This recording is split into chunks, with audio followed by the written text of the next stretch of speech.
প্রিয় বন্ধুরা, আজকে বেরিয়েছিলাম বিকেলবেলা। আর বিকেলবেলা বেরিয়ে কিন্তু এক বাস্তব চিত্র তুলে ধরার জন্য চলে গিয়েছিলাম আমাদের বাড়ি থেকে কিছুটা দূরত্বে। আর দেখতেই পারছো সেই দৃশ্যটা।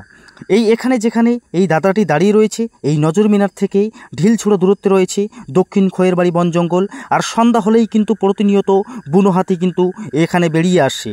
তো বিগত দিন থেকে কিন্তু এখানে ভুট্টা চাষ করতো, আর ভুট্টা চাষ করেই কিন্তু কৃষকরা জেরবার হয়ে যেত। কিন্তু এবারে কিন্তু একটা আলাদা দৃশ্য দেখতে পাচ্ছি, যেখানে কিন্তু ভুট্টা চাষের বদলে করেছে কিন্তু কৃষক বন্ধুরা পাট চাষ। কারণ প্রতিনিয়ত হাতির এই আনাগোনা এই জমিগুলোতে। আর সেই জায়গাতেই এই দক্ষ সাহসিক কৃষক বন্ধু কিন্তু নতুন দিশার আলো দেখাচ্ছে আমাদের পশ্চিম শালকুমার লাগোয়া বনজঙ্গল লাগোয়া জমিগুলোতে। আর একজন কৃষক বন্ধু সেই জায়গাতেই কিন্তু 13 বিঘা বড় ধান লাগিয়েছেন, কারণ সে কিন্তু দক্ষ এবং সাহসিক। আজকে সেই দাদার সঙ্গে দেখা করতে যাচ্ছি। বন্ধুরা, এই যে কৃষক বন্ধু, কি দাদা নাম তোমার? আব্দুল সামাদ। ও আচ্ছা, এই জায়গাটার নাম কি? পশ্চিম শালকুমার। পশ্চিম শালকুমার। আচ্ছা, এই যে গোটা এলাকাটাতে দেখছি এবার এখানে শুধু পাট চাষ হয়েছে, ভুট্টার চাষ কেন হয়নি? এই হাতির জন্য। আচ্ছা, বনো হাতি কি বের হয়? কোথার থেকে বের হয়? ফরেস্টের থেকে। আচ্ছা, প্রতিদিন কি রাতে বের হয়? প্রতিদিন। আচ্ছা, এই বিষয়ে তো বন দপ্তর তো অবশ্যই দেখাশোনা করেন। আসে, কোনো দিন আসে, কোনো দিন আসে না। আচ্ছা, এরিয়াটা অনেক বড় তার জন্যই নাকি? হ্যাঁ। আচ্ছা, দেখা গেল যে এখান থেকে ঢিলছুড়া দূরত্বে হচ্ছে খয়েরবাড়ি ফরেস্ট, তাই তো? এই যে জঙ্গলটা। তো এবার মোটামুটি সবাই কিন্তু এখানে কি পাট চাষ করছে নাকি? সবাই পাট চাষ। আচ্ছা, পাট চাষে ওই হাতি পাড়া দেয় না? পাড়া দেয়। তো তখন মানে ক্ষতি হয় না? ক্ষতি প্রচুর পরিমাণ হয়। প্রচুর পরিমাণ ক্ষতি হয়। আচ্ছা, ভুট্টা হলে তো একদম গোটা খেটে এসে নষ্ট করে দেয়। সবে শেষ। চারদিকে তো অনেক ভিডিও দেখা যাচ্ছে যে ক্ষতি শেষ করে দিচ্ছি। আচ্ছা, ফরেস্ট ডিপার্টমেন্টের মানে হচ্ছে ওখান থেকে তারা মাদারিহাট থেকে আসার মুহূর্ত যতক্ষণ লাগে তার আগেই কি কে পাহারা দেয় এখানে? আমি দিই। আচ্ছা, দীর্ঘদিন থেকে আমিও নিজেও দেখে যাচ্ছি যে তুমি নাকি ওই ফসল করো আর না করো তবুও কিন্তু হাতির পাহারা দাও, মানে সমাজ সেবামূলক কাজ করতেছো।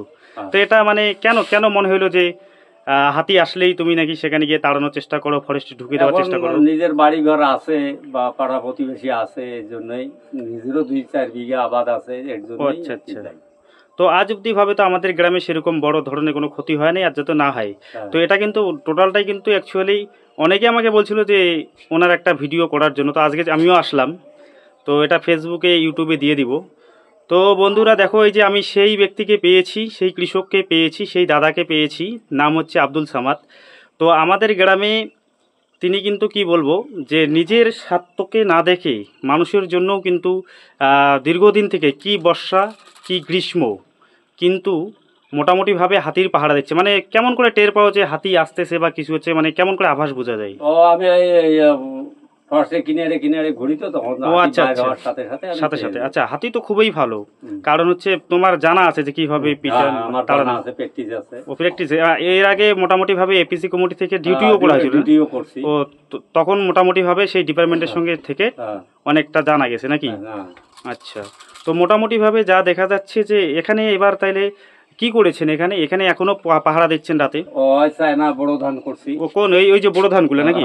কতগুলো করছেন বড় ধান? 13 বিঘা। 13 বিঘা বড় ধান করছেন। আচ্ছা, এখানে তো সবাই হাতি এসে বলে হচ্ছে ভুট্টা শেষ করে দিবে বলে কেউ ভুট্টা চাষে করে নাই। আর তুমি যে 13 বিঘা বড় ধান করছো, তাহলে প্রথম দিন থেকে তো প্রত্যেক দিনে হাতি আসতেছে, তার মানে এখনো কি ক্ষতি হয়নি নাকি? একদিন সামান্য ক্ষতি করছে, তাছাড়া আমি এখন ওই ধান খাতেই পাহারা থাকি। আচ্ছা আচ্ছা, কয়টার দিকে? সন্ধ্যার দিকে চলে আসেন নাকি? সন্ধ্যা 6টার থেকে আমি 4টা অবধি থাকি। রাত 4টা? মানে এটা মানে বড় ধান লাগানোর কতদিন হইলো? এই 3 মাস চলছে। 3 মাস চলছে মোটামুটি ভাবে।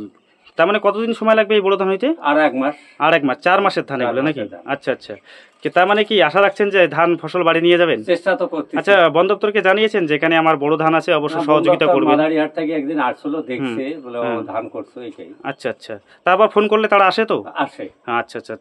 তাই তেনারাও আসেন? আর মানে হচ্ছে মোটামুটি ভাবে তুমি নিজেই আর কি এখানে? খুব কম আছে, আমার ভরসায় ছাইয়া দিছে। ও আচ্ছা আচ্ছা, মোটামুটি ভাবে হ্যাঁ একটা ভরসা আছে, তাই তো?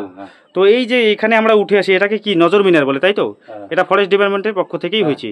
আচ্ছা, রাত্রিবেলায় যখন বৃষ্টি আসে তখন এখানেই থাকেন নাকি? হ্যাঁ, এখানে থাকি। আচ্ছা, মোটামুটি ভাবে তাহলে এখানে কোনো মানে সব পাট চাষ। আর এদিকে মানে কেন মনে হলো যে সবাই এখানে পাট চাষ করছে তবুও এত রিস্ক নিয়ে ধান চাষ? মানে শখ। ও আচ্ছা আচ্ছা। আচ্ছা, যেহেতু পেটে খায় তাই না? যেহেতু পেটে খায়, যেহেতু আছে জমি আছে এখানে, তো মোটামুটি ভাবে ধান কেমন হচ্ছে? চলো ধান খেতে একটু যাবো তাহলে। বন্ধুরা, সেই কৃষক বন্ধু যিনি হচ্ছে ভয় এবং হতাশাকে কাটিয়ে এবং নিজের প্রতি বিশ্বাস রেখে দেখো সবুজে ভরে গেছে এই যে বোরো ধান, এই বোরো ধান চাষ করছে। তো সে কিন্তু বললো যে হচ্ছে 13 বিঘা বোরো ধান চাষ করেছে।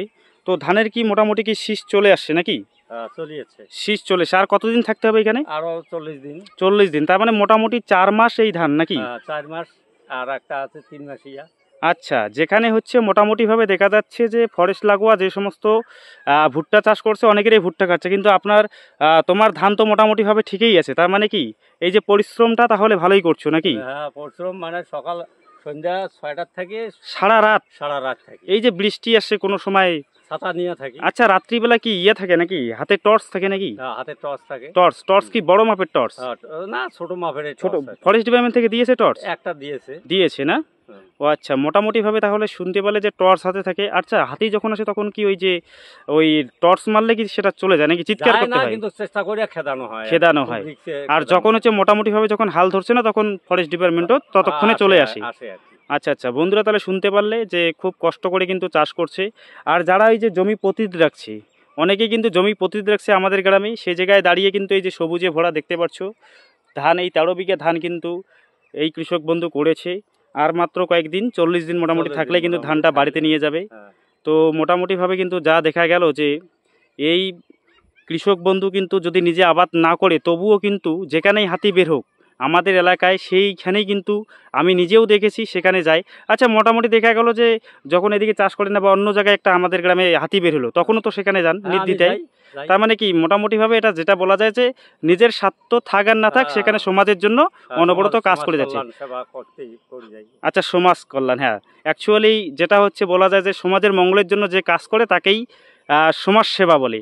তার মানে এই দাদা কিন্তু একদম বাস্তবভাবে এবং প্রকৃতির সাথে মিশে গিয়েই মানুষের জন্য কিন্তু সেবা দিচ্ছে। আর আমাদের জন্যই কিন্তু, তোমার জন্যই কিন্তু মানে আমরা রাতে ঘুমাতে পারছি, কারণ হাতি কিন্তু এদিকে আজ অবধি আমাদের কারো এখনও ঘর বা কোনো রকমের এখনও ক্ষতি হয় নাই, কারণ এই দাদা কিন্তু সবসময় কিন্তু, এই কৃষক বন্ধু কিন্তু সবসময় কিন্তু তৎপর থাকে সমাজসেবা দেওয়ার জন্য। তাই ভাবলাম যে এই দাদাকে নিয়ে একটা ভিডিও করা খুবই জরুরি, আর অনেকেই বন্ধুরা বলেছিল, তো আজকে কিন্তু তাকে আমি পেয়ে গেলাম। তো অনেক অনেক ধন্যবাদ। আর মোটামুটিভাবে আরেকটা জিনিস জিজ্ঞাসা করতে চাইলাম যে এই যে ধানগুলো যে লাগানো হচ্ছে এগুলো তো টোটালি হচ্ছে হাত দিয়ে, লাঙ্গল দিয়ে, গরুর হাল দিয়ে চাষ করেই লাগিয়েছে। তো এটা হচ্ছে সবচেয়ে বড় কথা, যেটা হচ্ছে যখন কোনো দিকে গাড়ি আনার জায়গা ছিল না, গরুর হাল নিজেই কাদা দিয়ে কিন্তু এই ধানগুলো চাষ করেছে। তো আমার পক্ষ থেকে বন দপ্তরের পক্ষ থেকেও আমার পক্ষ থেকে বন দপ্তরের কাছে এটাই দাবি রাখবো যে এই দাদা তো সর্বদা হচ্ছে নিজের ফসল থেকে শুরু করে মানুষের ফসলও দেখাশোনা করছে। আর এই দাদার ফসলটা যেন ভালোভাবে ঘরে নিয়ে যেতে পারে, আপনারাও একটু লক্ষ্য রাখবেন, দেখভাল করবেন, যা যাবতীয় জিনিস লাগে সেটা দিয়ে সাহায্য করবেন, টর্চ দিয়ে সাহায্য করবেন, এই আমার পেজের পক্ষ থেকে এটাও বলতেছি। তো দাদা অসংখ্য ধন্যবাদ। ধানটা যেন ভালোভাবে বাড়ি যায়, আর হচ্ছে নিজের জীবন বাজি রেখে কখনোই কিন্তু কাজ করবেন না। এবং যখন হচ্ছে দেখতে পাচ্ছেন যে না ডিপার্টমেন্ট আসতে লেট হচ্ছে বা হচ্ছে জীবনের ঝুঁকি হচ্ছে, একটু দূরে সরে যাবেন। ফসল ক্ষতি হলেও কিন্তু ফসল আরেকবার করা যাবে, কিন্তু জীবনের ক্ষতি হলে কখনো পাওয়া যাবে না। তো অনেক দিনের মানে কতদিনের এক্সপিরিয়েন্স মোটামুটি এই যে হাতির যে তাড়ানো? মোটামুটি আমার 15-16 বছর থেকে কিন্তু মোটামুটিভাবে এই কাজ করে যাচ্ছেন অনবরত। তো আমি বলবো ডিপার্টমেন্টও 2 মাস 3 মাস করে ডিউটি দেয়। ও আচ্ছা, এপিসি কমিটির পক্ষ থেকে ডিউটিও করেছেন না? যেহেতু এখন ডিউটিটা নেই তাই হচ্ছে নিজের ফসল করছে, নিজেই ডিউটি দিচ্ছে, অনেক অভিজ্ঞতা সম্পন্ন। তো মোটামুটি আমি মাদারিয়া রেঞ্জ এবং হচ্ছে আমাদের 5 মাইলের যে বিট অফিসার স্যার আছেন, এই কৃষক বন্ধুকে একটু সহযোগিতার হাত বাড়িয়ে দিবেন এবং ফসলটাকে একটু রক্ষা দেবেন এবং নিরাপত্তা দেবেন যেন বাড়িতে নিয়ে যায়। ধন্যবাদ দাদা।